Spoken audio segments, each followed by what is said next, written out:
Report ধরার জন্য শাবান মাসে বেশি বেশি সিয়াম থাকতে হবে। আজ থেকেই শুরু করেন। যদিও শাবান শুরু হয়েছে ওই রবিবারে, আর এক রবিবার চলে গেছে, সোমবার গেছে, মঙ্গলবার গেছে, আজ কি বার গেল? বুধবার গেল। ধারাবাহিকভাবে সিয়াম থাকা উচিত ছিল। জানি না আছেন কিনা। মুরব্বী, আপনাকে আমি অনেক ভালোবাসি। আজ থেকে চেষ্টা করেন যে কোনো মূল্যে বৃহস্পতিবার সোমবার সিয়াম থাকবই। ফেটে যাক কেটে যাক তাতে আসে যায় না। সাহারি হোক আর না হোক সিয়াম থাকবই থাকবো। যতক্ষণ পর্যন্ত আপনি ত্যাগে না যাবেন ততক্ষণ পর্যন্ত আপনি টিকতে পারবেন না। আরে সাহারি ছাড়ো, সাহারি বরকতের কাজ এখনো হলো না তো কি করব? এমনি সিয়াম থাক। আপনি আমার দিনী বোন, আপনাকে আমি অনেক ভালোবাসি। আপনি আজ থেকে নফল সিয়ামের সিদ্ধান্ত নেন। আপনি বৃহস্পতিবার সোমবার সিয়াম থাকেন, আপনি মুহররমের 2 দিন সিয়াম থাকেন, আপনি আরাফার 1 দিন সিয়াম থাকেন, আপনি প্রতি মাসে 3 দিন সিয়াম থাকেন, আপনি শাওয়ালের 6টা সিয়াম থাকার প্রাণপণে চেষ্টা করেন, আপনি জুলহিজ্জার 1 থেকে 9 পর্যন্ত সিয়াম থাকেন। এই ছেলে, আমি তো কথা শেষ করতে যাচ্ছি, দেখো তো আর একটা কথা মনে রাখা যায় কিনা। আর মধ্যখানে বলছি, আপনাদের কিন্তু সিলেবাস এখানেই আছে, আদর্শ শিক্ষা এবং উসমানী কায়দা, সাথে সাথে নামাজের উপরে বই আছে, ফিকহ সুন্নাহ বই আছে, আর জামিয়া সালাফের যেটা মুখপাত্র মাসিক আল ইতিসাম পত্রিকা। আমাদের ছেলেরা কেউ তোমরা খালি যাবা না।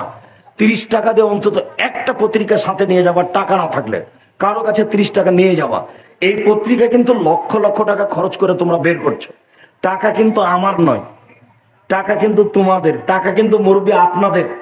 জামিয়া সালাফি আমার মনে বড় সাধ, আমি এই দেশের মাটিতে উন্নত মানের প্রতিষ্ঠান গড়বো ইনশাআল্লাহ, যেখানে ছেলে মেয়ে বাংলা ইংরেজি আরবি উন্নত মানের শিক্ষা অর্জন করে জাতির অন্যায়ের বিরুদ্ধে লড়বে, মুখে কলমে মিডিয়ায় লড়বে ইনশাআল্লাহ।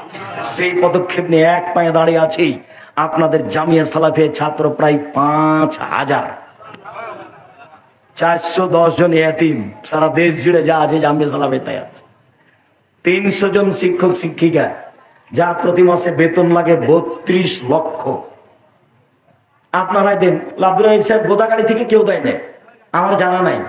আচ্ছা, গোদাগাড়ি থেকে না দেখ, কোন জেলা থেকে দেয়? ও তো মুসলমানই দেয়।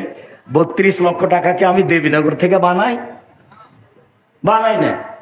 আর যেটা জামিয়া সালাফের রূপগঞ্জ নারায়ণগঞ্জ 51 বিঘা জমির উপরে, 33 শতকের বিঘায়, কত বিঘার উপরে? 51 বিঘা জমির উপরে তার একটা মসজিদ তৈরি হচ্ছে 6 বিঘা জমির উপরে, যার একতলায় 10,000 মানুষ সালাত আদায় করতে পারবে। ওখানে প্রায় জমি কিনা। আর যেটা রাজশাহীতে আছে সেটা 90 শতক জমির উপরে, যেটা 4 তলার শেষের দিক। আর যেটা তোমাদের বাড়িতে তৈরি হবে মহিলা বিশ্ববিদ্যালয়, সেটা আপাতত 60 বিঘা জমি আছে। আর আশা করছি যে এখানে 100 বিঘা জমি হতে হবে। এটা তোমাদের বাড়ির সাথে লাগা ভাইজান, আপনার বাড়ির সাথে লাগা। সেটা হলো পলাশি, সেটা হলো তানোর, সেটা হলো গোদাগাড়ি, সেটা হলো আর একটা কাছাকাছি জায়গা মন্ডবলা পবা। আজ ওখানে একটা স্কুল আছে